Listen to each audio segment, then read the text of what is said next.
ఎక్కడైనా ల్యాండ్ పై ఇన్వెస్ట్ చేయాలని అనుకుంటున్నారా? అయితే ఫ్యూచర్ సిటీలో ఇప్పుడే ల్యాండ్ పీస్ పెట్టుకోండి. పూర్తి వివరాలకు మాకు కాల్ చేయండి.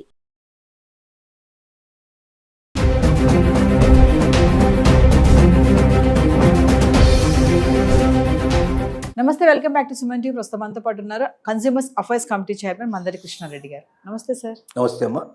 సార్, మన అమెరికా వదిలి మన ఇండియన్స్ చాలా మంది బ్యాక్ వచ్చేస్తున్నారు. మామూలుగా అమెరికా అంటే మనం ఒక వీడియోలో మాట్లాడుకున్నాం, చాలా మంది అక్కడ ఏదో ఒక పని చేసి బతికేద్దామని వెళ్ళిన వాళ్ళు చాలా మంది ఉంటారు. కానీ ఇప్పుడు ఏంటంటే అక్కడ ఉండలేక వచ్చేస్తున్నారు మన వాళ్ళందరూ కూడా. ఇదంతా కూడా ట్రంప్ ఎఫెక్టే అనుకోవచ్చా, ఇంకేమైనా కారణాలు ఉంటాయంటారా? 100% ముందు ట్రంప్ ఎఫెక్ట్ ఎక్కువ భాగం, కొంత భాగం ఏంటంటే ఏ ఎఫెక్ట్ కూడా కొంత ఉందని చెప్పుకోవచ్చు. కానీ ఇప్పుడు మాత్రం ఎక్కువగా ట్రంప్ ఎఫెక్ట్ ఎక్కువ కనపడుతుంది.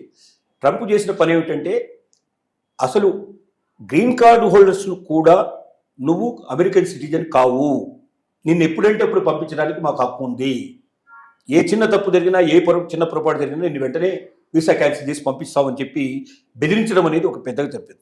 రెండవది, ఎక్కడైతే ఉద్యోగస్తులు ఇంతకుముందు మనకు అక్కడ మన వాళ్ళు జాబ్స్ చేస్తున్నారు, ఈ జాబ్స్ చేసేటువంటి వాళ్ళలో ఎక్కువ మంది ఏంటంటే ఏ పెట్రోల్ బంకులలో లేకపోయినట్టు వాళ్ళు హోటల్స్లోనో లేకపోతే డెలివరీ బాయ్స్ లాగానో ఇట్లా పనిచేసే వాళ్ళు ఎక్కువ ఉన్నారు.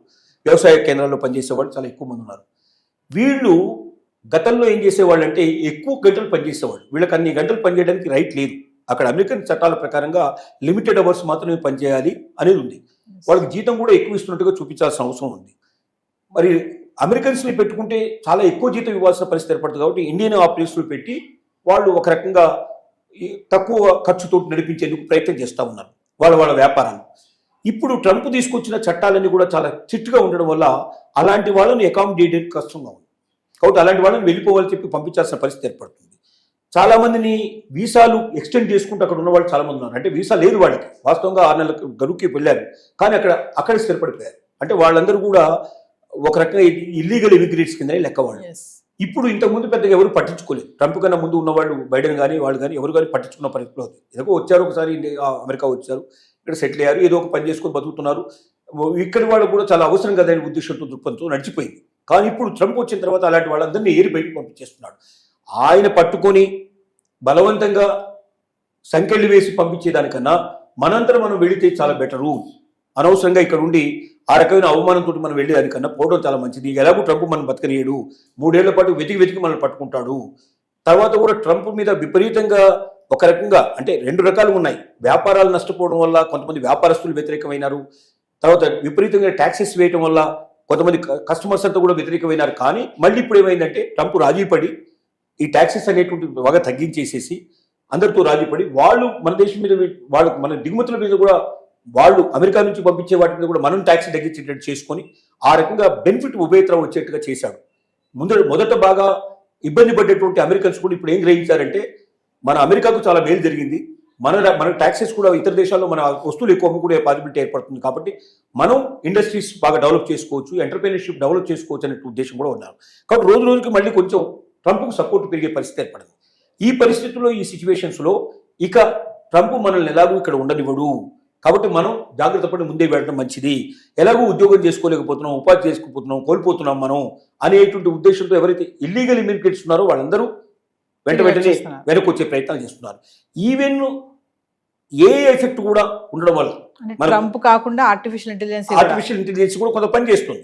ఎందుకంటే ఇప్పుడు మనం చూస్తున్నాం అక్కడ మనిషి చేసే పనిని అది చేస్తుంది. ముఖ్యంగా భారతీయులు ఎందుకు కోరుకుంటున్నారంటే భారతీయుల్లో లీడర్షిప్ ఉంది, భారతీయులు ఎగ్జిక్యూటివ్ చేసేటువంటి అవకాశం ఉంది. ఇప్పుడు మనం చూస్తే పెద్ద పెద్ద కంపెనీలందరికీ భారతదేశం నుంచి వెళ్ళిన వాళ్ళు, ముఖ్యంగా సౌత్ ఇండియా నుంచి వెళ్ళిన వాళ్ళు హెడ్స్గా ఉన్నారు. పెద్ద పెద్ద కంపెనీస్కి అందరికీ మనకు మైక్రోసాఫ్ట్ చూసినా లేకపోతే ఇంకోటి చూసినా ప్రతి కంపెనీకి మన వాళ్ళు హెడ్స్గా ఉన్నారు.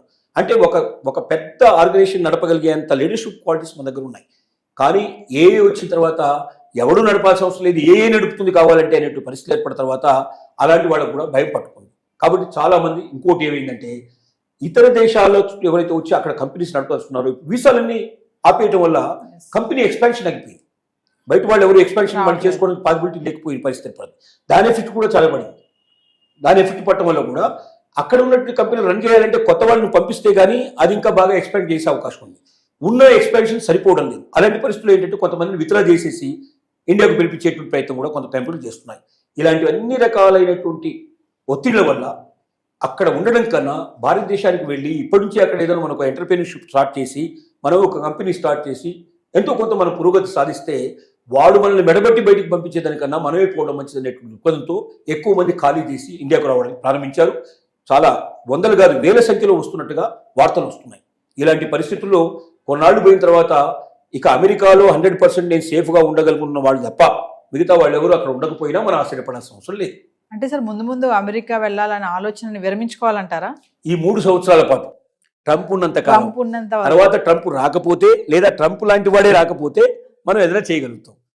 అంటే మళ్ళీ బైడెన్ లాంటి వాడు ఇంకొకరు గతంలో ఉండే ప్రెసిడెంట్ల వాళ్ళు ఎవరైనా వచ్చి కాస్త లిబరల్గా ఉండే పరిస్థితి ఏర్పడితే అప్పుడు ఉండొచ్చు. కానీ ట్రంప్ ఉన్నంత కాలం అది సాధ్యం కాకపోవచ్చు అనేది ఇప్పుడు ఉన్నటువంటి పరిస్థితి. అంటే స్టూడెంట్స్ కూడా అంతేనా సార్? అబ్రాడ్ వెళ్ళి చదువుకోవాలనుకుంటారు కదా, అమెరికా వెళ్ళి చదువుకోవాలి, పై చదువులు అనుకున్న వాళ్ళు కూడా ఈ టైంలో వెళ్ళకపోవడం మంచిదంటారా? స్టూడెంట్స్కి పరిస్థితి మరీ ఘోరంగా ఉంది. ఎందుకంటే ఒకటి ఇప్పుడు కొన్ని యూనివర్సిటీస్ని మూసేసే పరిస్థితి తీసుకొచ్చాడు. యూనివర్సిటీ గవర్నమెంట్ డబ్బంతా కూడా పూర్తిగా ఆపేశారు. తర్వాత ఇక్కడి వాళ్ళు ఎవరైనా పార్ట్నర్షిప్లో అక్కడ యూనివర్సిటీలు ఉంటే అలాంటి వాటిని బలవంతంగా వాళ్ళని పార్ట్నర్షిప్ విత్డ్రా చేయించి వాళ్ళని బయటికి పంపించే ప్రయత్నం చేస్తున్నాడు. తర్వాత స్టూడెంట్స్కి వాళ్ళు అక్కడ కొంతకాలం అంటే అయిపోయిన తర్వాత కూడా వాళ్ళు ఉండడానికి ఒక 3 ఏళ్ళు 2-3 ఏళ్ళు ఉండడానికి ఇంతకుముందు అవకాశం ఉండేది. అలా ఉండి వాళ్ళు జాబ్ సెర్చ్ చేసుకోవడానికో లేకపోతే ఇంకా పై చదువులు చదువుకోవడానికో అవకాశం ఉండేది. ఇప్పుడు అది లేదు. నీది అయిపోగానే నీ చదువు అయిపోయిన మరుక్షణం నువ్వు వెంటనే టప్పా కట్టేసుకుని నువ్వు ఇంటికి వెళ్ళిపోమని చెప్పేస్తున్నారు.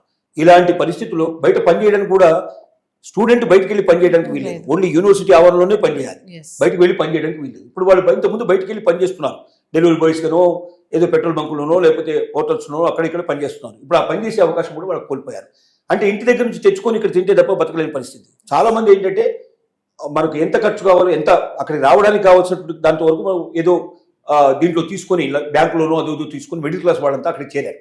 అంటే అక్కడే సంపాదించుకొని మేము బతుకుతాం, అక్కడే చదువుకుంటాం, గొప్పవాళ్ళు అవుతామని ఆశపడ్డారు. ఇప్పుడు ఇండియా నుంచి డబ్బు వస్తే తప్ప బతకలేని పరిస్థితి ఏర్పడేసరికల్లా ఇండియా నుంచి పంపించగలిగే ఫ్యామిలీస్ కూడా చాలా తక్కువ ఉన్నాయి. అంటే ఇండియా నుంచి ఎప్పుడైతే పంపించలేకపోతున్నారో అక్కడ ఉండడానికి అవకాశం లేక కొంతమంది వెనక్కి వస్తున్నారు. స్టూడెంట్స్ అలాగే వస్తున్నారు. ఇంకా భవిష్యత్తులో స్టూడెంట్స్ కూడా పెరిగే అవకాశం లేదు. వేరే దేశాలకు వెళ్ళడానికి చాలా మంది ప్రయత్నాలు మొదలుపెట్టారు. అమెరికాను వదిలిపెట్టి వేరే వెస్ట్రన్ కంట్రీస్లో ఎక్కడైతే ఈ అవస్థలు లేవో కొన్ని అక్కడ కూడా ఇప్పుడు ఇంగ్లాండ్ కూడా ఇదే పరిస్థితి తీసుకొచ్చింది. వెస్ట్రన్ కంట్రీస్లో చాలా కంట్రీస్లో మా దేశానికి వచ్చేటప్పుడు 1-2 సార్లు ఆలోచించుకొని చేద్దాం అనేటువంటి అంటే ట్రంప్ విధానాలే మిగతా దేశాలు కూడా ఫాలో అయ్యే ప్రయత్నం చేస్తున్నాయి. కాబట్టి అన్నిటికన్నా బెస్ట్ ఏంటంటే మన మాతృదేశం, మన దేశంలోనే మనం అవకాశాలు వెతుక్కోవచ్చు. దమ్మున్న వాడికి శక్తి ఉన్న వాడికి ఈ దేశం వదిలిపెట్టాల్సిన అవసరం లేదు. మన శక్తి సామర్థ్యాలు ఇక్కడే చూపించుకొని ఇక్కడే ఎదుగుదాం అనేటువంటి నిర్ణయానికి ఎక్కువ మంది రావడానికి అవకాశాలు పరిస్థితులు ఏర్పడుతున్నాయి. Thank you.